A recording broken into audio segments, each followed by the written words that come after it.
یہ منظر میرے لیے انتہائی متاثر کن تھا۔ اسی لیے استثنا باب 8 آیت 2 میں خدا نے کہا تھا کہ ہمیں یاد رکھنے کی ضرورت ہے کہ کیوں خدا نے اسرائیلیوں کو بیابان میں چلایا تھا، تاکہ تجھ کو عاجز کرے، اور کیا کرنے کے لیے؟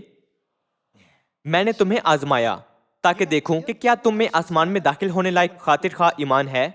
بعض اوقات خدا ہمیں ایسے راستے پر چلاتے ہیں جو اکتا دینے والا، انتہائی مصروف، تھکا دینے والا یا آسان ہو۔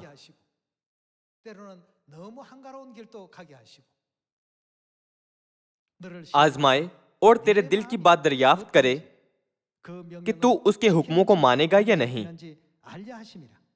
آیت 3، اور اس نے تجھ کو عاجز کیا بھی اور تجھ کو بھوکا ہونے دیا، اور وہ من جسے نہ تو نہ تیرے باپ دادا جانتے تھے تجھ کو کھلایا، تاکہ تجھ کو سکھائے کہ انسان صرف روٹی ہی سے جیتا نہیں رہتا بلکہ ہر بات سے جو خداوند کے منہ سے نکلتی ہے وہ جیتا رہتا ہے۔ ان 40 برسوں میں نہ تو تیرے تن پر تیرے کپڑے پرانے ہوئے اور نہ تیرے پاؤں سوجے۔